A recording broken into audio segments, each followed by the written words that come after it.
오늘 말씀의 키가 되는 이 구절이 14절입니다. 14절 한 번 더 같이 읽습니다. 14절 읽습니다. 시작. 사람이 어찌 깨끗하겠느냐? 여인에게서 난 자가 어찌 의롭겠느냐? 자, 엘리바스의 이야기를 필두로 이제 욥의 친구들의 충고를 이제 욥이 계속 거부했잖아요. 그러고 나서 여러분 이제 뭐 권투로 이야기하면 뭐 레슬링으로 이야기하면 1회전 끝나고 2회전이 시작이 된 거예요. 1회전에 욥의 친구들이 이야기하면 욥이 맞받아치고 친구들이 이야기하면 맞받아치고 이랬는데 그거 딱 끝나고 2회전에 다시 시작이 되면서 이제 엘리바스부터 다시 돌아오는 겁니다. 제 2라운드가 시작된다고 생각을 하시면 돼요. 그래서 오늘 우리가 읽었던 1절부터 16절 말씀은 어떤 얘기냐면 여러분 쭉 읽어 나가시면서 보셨겠지만 야, 욥 너는 나 참 교만한 놈이구나.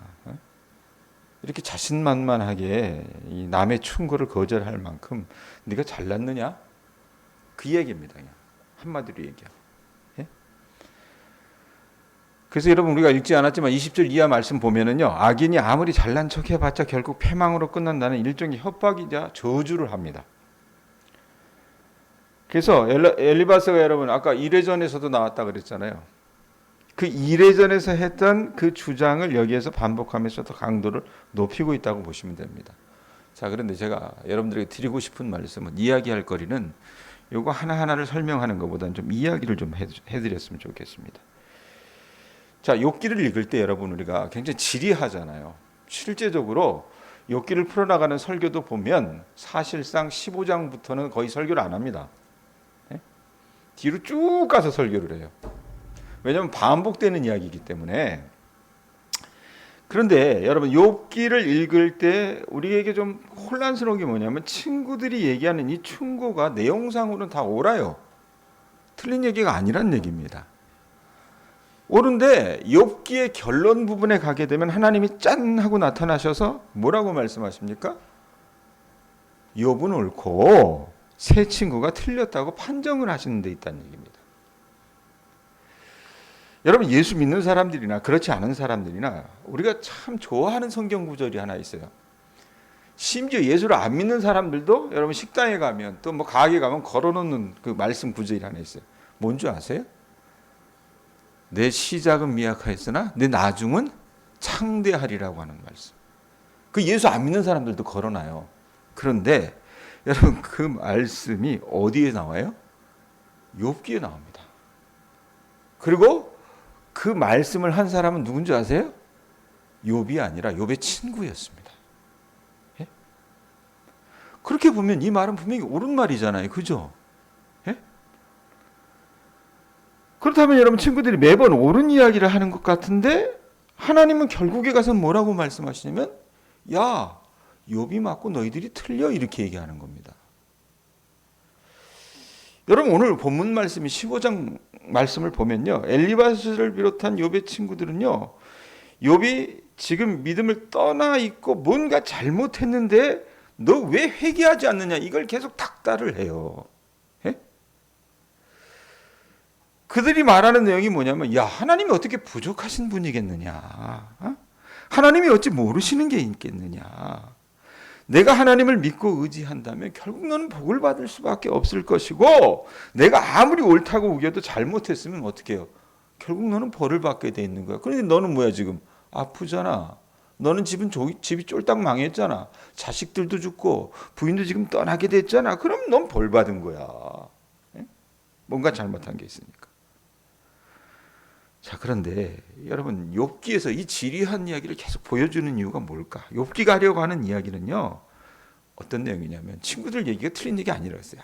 아무리 옳은 이야기라도 맞는 이야기라도 그것이 전부가 아니라는 이야기입니다. 예?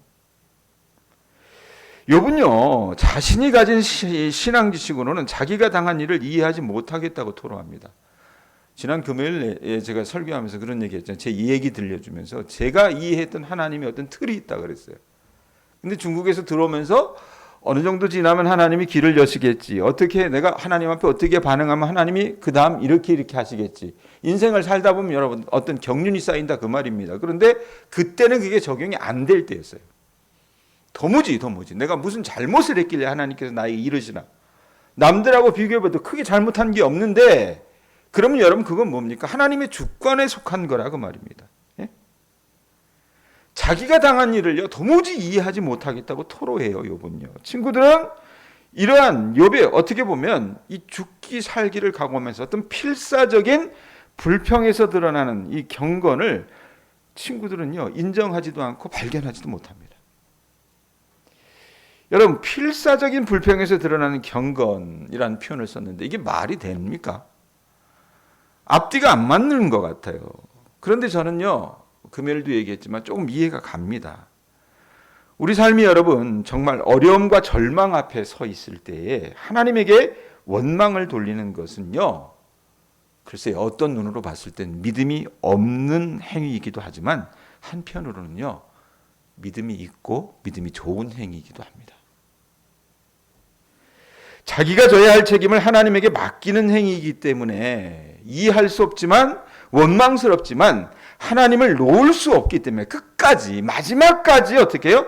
하나님을 붙잡고 묻는 거랍니다. 그러니까 절망을 감당할 수 없어서 홀로 몸부림치는 필사적인 불평과 응답해 주시기를 바라는 이 치열한 몸부림이 여러분 어떻게 해요? 내재해 있다는 겁니다. 선뜻 안다고 대답하기 힘든 이야기일 수 있습니다, 여러분. 여러분, 우리가 믿는 이 신앙의 내용은요, 우리가 아는 것보다 훨씬 큽니다. 기독교 신앙은. 예? 욥기에서 우리가 놀라는 것들이 이런 거라 그 말입니다. 여러분, 세 친구의 그 오름은요, 하나님이 결과적으로 어떻게 해요? 틀렸다고 판정을 해버리거든요. 그건 아마 하나님이 여러분 그들이 옳은 것을 사용하는 방법에서 틀렸다고 판단해 주시는 것 같아요. 옳긴 하지만 어떻게 해요? 적용을 잘못했다는 얘기입니다. 욥은요, 필사적인 불평을 들고 하나님 앞에 끊임없이 나아갑니다. 이게 무슨 뜻일까? 여러분, 친구들 말에 의하면 어떤 겁니까? 욥은요, 그가 가진 문제를 들고 하나님에게까지 나아갈 필요가 있다는 얘기예요? 없다는 얘기예요? 없다는 얘기입니다. 예? 원칙이나 상식으로 옳고 그름을 충분히 가려낼 수 있는 문제라고 친구들은 봤어요. 그래서 욥이 당하는 고난과 어려움은 바로 그가 어떻게 해요? 하나님 앞에 무언가를 잘못한 그 증거일 거라고 생각을 했습니다. 그러니까 잘못한 주제에 어떻게 하나님에게 만나자고 그렇게 당당하게 말할 수 있느냐고 꾸짖는 게 이욥의 친구들의 이야기라고 말입니다. 그러면요, 자, 저는 우리 교우들에게, 이 새벽에 나오는 교우들에게 이런 질문을 한번 던져보고 싶습니다. 여러분, 하나님이 매사에 인과응보의 법칙, 원인이 있으면 결과가 있고, 예? 잘못한 게 있으니까 벌을 받고, 잘하면 어떻게 해요? 상을 받고, 이런 원칙을 여러분들의 삶 속에서 지켜주셨으면 좋겠습니까? 한번 생각을 해보세요. 안 지켜주셨으면 좋겠습니까? 한번 대답을 해보셨으면 좋겠습니다. 정답을 한번 맞춰보셨으면 좋겠어요. 예? 여러분, 만일 하나님이 이런 인과응보의 원칙대로 그렇게 내 삶 가운데 마치 나를 쥐잡듯이 잡는 분이라면 우리는 여러분 죄다 지옥에 가야 됩니다. 안 그래요? 죄다 지옥에 가야 됩니다. 여러분, 욥의 욥은요, 친구들의 공격에 맞서는 가운데 계속해서 어떻게 합니까? 자기는요, 친구들에게 뭐 반박하고 있는 게 아니라 하나님께 나가서 좀 물어보겠다는 겁니다. 친구들이 하는 말을 자신이 모르는 것도 아니고 그들의 말에 공감하는 것도 아니지만 그 옳은 말로는 어떻게 해요? 자기 이 인생 문제에 해답을 주는 것이 아니기 때문에, 그래서 너희들이 말하는 그 인과응보의 법칙 말고 그 법칙을 쥐고 계시는 참주인이신 하나님께 내가 이해할 수 없는 내 문제를 들고 나가 보겠다는 얘기입니다. 그 주인은 적어도 욥이 알기에는 어떻게 해요? 친구들처럼 앞뒤가 꽉 막혀가지고 융통성이 없고 생각 없는 분이 아니실 것이라고 믿기 때문에 그랬다라는 얘기입니다. 자, 만약 그런 하나님이 아니라면 자신이 이런 일을 당할 리 없다라고 생각해서 하나님 앞에 나간 게 아닐까 싶습니다. 여러분, 저 욥이 이렇게 완전히 이런 상황에 몰리기 시작을 하니까 인간의 가치, 인생의 가치에 대해서 욥은 어떻게 해요? 근원적으로 묻고 질문을 해요. 그런데 욥이 지금까지 가지고 있던 이해나 경험으로는 이 문제가 해결이 돼야 안 돼요. 안 되는 겁니다. 예?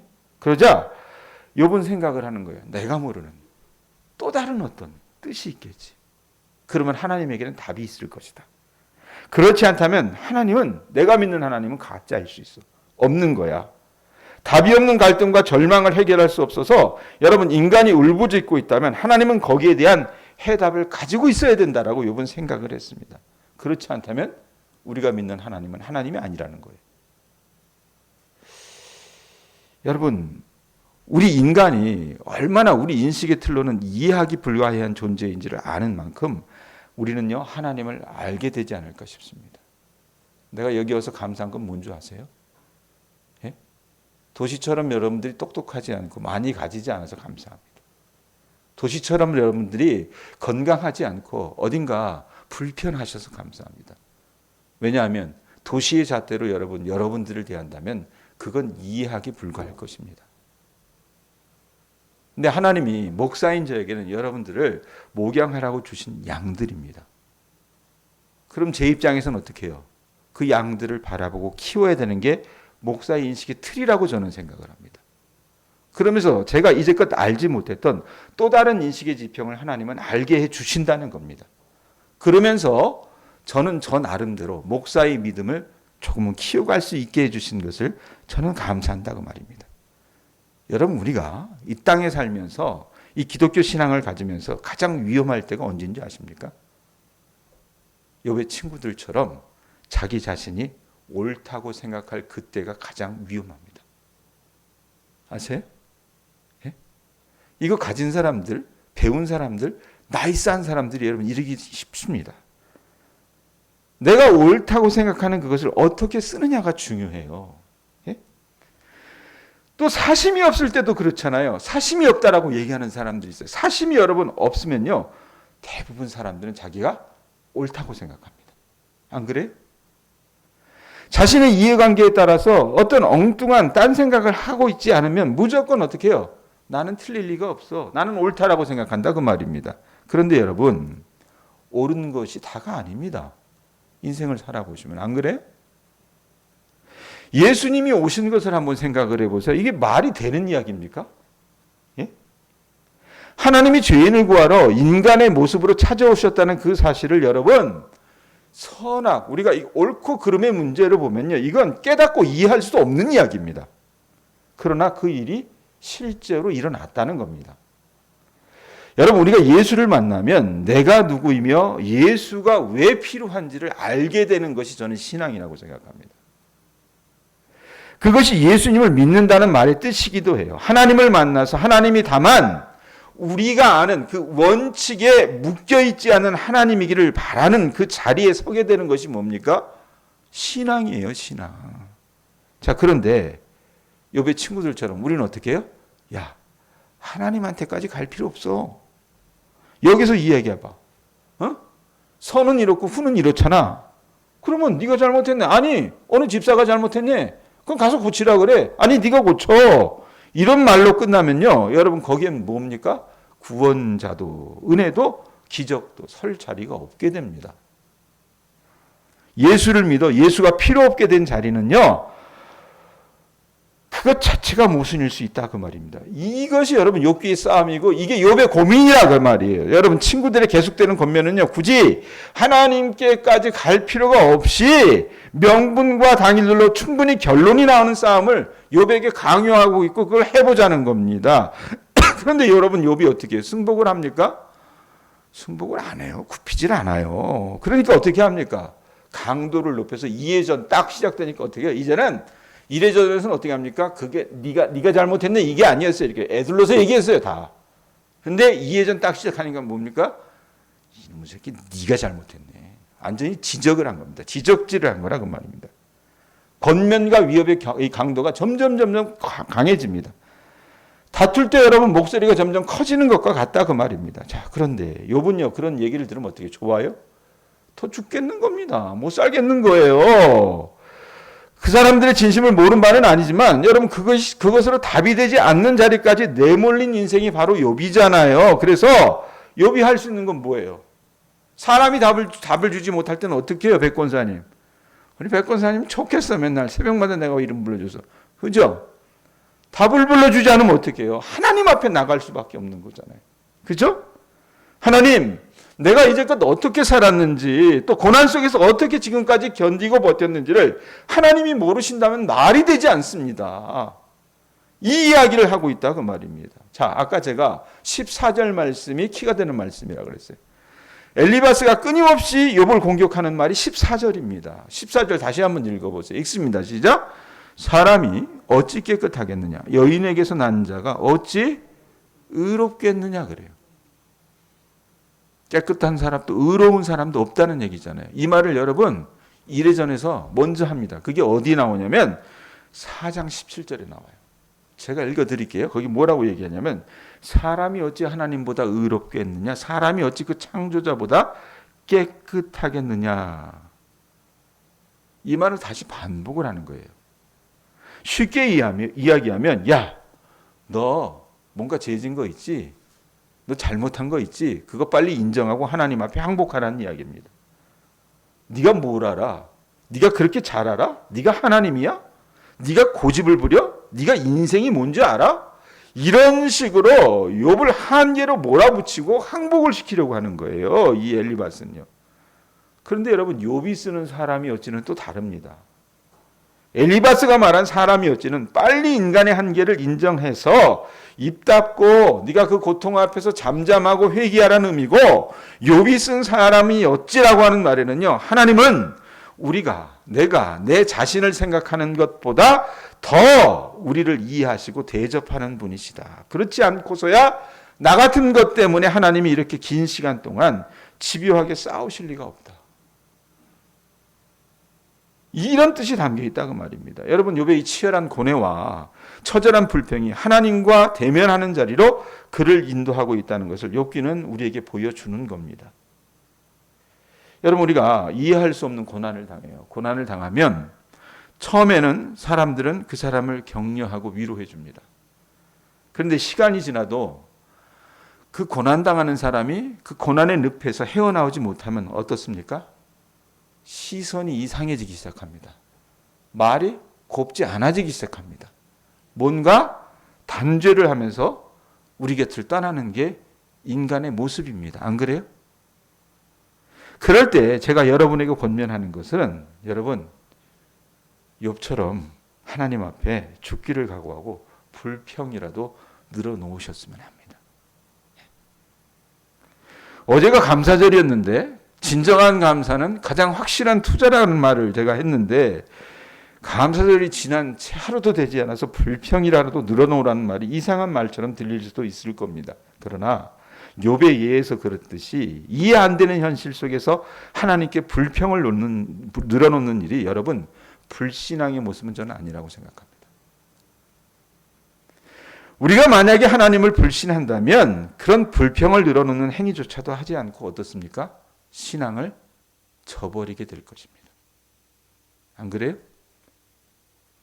무엇보다도 고난의 한복판에서 특별히 여러분들이 이런 새벽 시간에 하나님께 여러분의 원통함을 통하고자 나왔을 때에 우리 믿음의 근력이 저는 잘할 거라고 생각하고 이해 안 되는 현실 속에서 하나님을 가차없이 신뢰하는데 한 걸음 더 나아갈 수 있게 만들어 준다 그 말입니다. 그 비근한 예가 여러분 어디에서 나온지 아세요? 오늘 말씀 가지고 막 이리 주물르고 저리 주물르고 막 생각을 했는데 저는 사무엘상 1장에 보면 한나의 예가 그런 예가 아닐까 싶습니다. 1장 15절부터 17절에 보면 이런 말씀이 있어요. 한나가 대답하여 이르되 내 주여 그렇지 아니하니이다. 나는 마음이 슬픈 여자라 포도주나 독주를 마신 것이 아니요. 이게 뭡니까? 한나가 여러분 어떤 여자입니까? 애를 못 낳는 여자예요. 고대세계에서 애 못 낳는 건 뭡니까? 신들의 저주를 받은 존재입니다. 인간으로서 존재할 가치가 없는 존재예요. 그런데 이 여자가 더 화가 나는 건 뭐예요? 자기 남편 엘가나가 애를 못 낳으니까 씨바지를 뒀어요. 분인나라고 하는 여자. 근데 이 여자는요, 그렇게 남편이 사랑해 주는 것 같지도 않는데 하룻밤 지나면 애가 나오는 거예요. 여러분 고대세계에서부터 뭐 우리나라도 여러분 뭐 지금도 시골 같은 경우는 더 할 거라고 생각을 해요. 뭐 더 덜하진 않는다고 보는데 이 자식을 갖고 있다는 게 뭡니까? 권력이에요. 권력, 힘입니다. 그러니까 애 못 낳는 여자 앞에서 이 분인나가 어떻게 했습니까? 자꾸 격동을 시켜요. 자기 사정을 토로할 수 없으니까 어떻게 합니까? 실로에 가서 하나님 앞에 나올 때마다 한나가 어떻게 해요? 하나님 앞에 끙끙거리면서 기도하는 거예요. 그걸 엘리가 보면서, 사사인 엘리 제사장이 보면서 저 여자 술 먹고 지금 해롱해롱 하는 거 아니야? 이렇게 생각을 했던 거예요. 그래서 그걸 꾸짖었을 때 한나가 이렇게 얘기하면서 뭐라고 얘기하냐면, 잘 들으세요. 여호와 앞에 내 심정을 통한 것뿐이오니라고 하는 표현합니다. 이걸 여러분 욥의 이야기로 얘기하면 뭡니까? 불평을 하나님 앞에 늘어놓는 겁니다. 그러면서 한나가 이런 얘기예요. 대답하되 당신의 여종을 악한 자로 여기지 마옵소서. 내가 지금까지 말한 것은, 또 이런 말이에요. 나의 원통함과 격분됨이 많기 때문이다 하는지라. 여러분, 한나는요, 욥처럼 이해할 수 없는 고난의 현실 속에서 원통함과 격분됨이 많아 하나님 앞에 자기 불편한 심정을 늘어놓았던 겁니다. 그래서 엘리도 그런 한나의 겉모습을 보고 질책을 했지만, 그렇게 무능한 사사 엘리도 그가 한 말을 듣고 나중에 이런 의미 있는 말을 합니다. 17절 말씀 제가 읽어드릴게요. 엘리가 대답하여 이르되 평안히 가라. 이스라엘의 하나님이 내가 기도하여 구한 것을 허락하시기를 원합니다. 바로 애가 들어섰을까 모르겠어요. 근데 그것도 기다림의 시간이 있었을 거라고 생각해요. 그 기다림의 시간 동안 한나는 또 고통했을 겁니다. 그런데 저는 감사했던 건 뭐냐면, 하나님이 한나의 그 불평을 어떻게 해요? 듣고 계셨다는 겁니다. 말씀 맺습니다, 여러분. 여러분 새벽에 왜 나오십니까? 저는 그게 궁금해요. 왜 나오십니까, 도대체? 여러분들 안에 욥처럼 이해할 수 없는 현실 속에서 하나님 앞에 불평거리를 늘어놓을 수 있는 그런 믿음이 생길 수 있기를 바랍니다. 예? 그래서 하나님 앞에 욥이 그랬고 한나가 그랬던 것처럼 하나님 앞에 여러분의 심정을 정말 통해놓을 수 있는 이 시간이 될 수 있기를 바랍니다. 맨날 목사가 여러분 씹어주는 그 말씀 그냥 한 귀로 듣고 한 귀로 흘려버리는 것이 아니라, 여러분들이 말씀을 듣고 여러분들의 사정 속에서 여러분들이 하나님 앞에 믿음을 가지고 불평을 늘어놓을 때에 분명히 아시기 바랍니다. 하나님은요, 한나의 기도를 들어주셨던 것처럼, 욥의 기도를 듣고 계셨던 것처럼 우리 교우들의 기도를 분명히 듣고 계실 줄로 믿습니다. 그리고 종국의 한나에게 엘리가 말했던 것처럼 여러분들이 기도하여 구한 것을 허락해 주시는 일들이 일어날 수 있게 되기를 주님의 이름으로 축원드립니다. 그게 새벽 기도의 묘미가 돼야 돼요. 아셨어요? 그래서 저는 이 새벽을 지키는 분들의 그 삶 속에서 그런 기도의 응답이 일어날 수 있기를 주님의 이름으로 축원드립니다.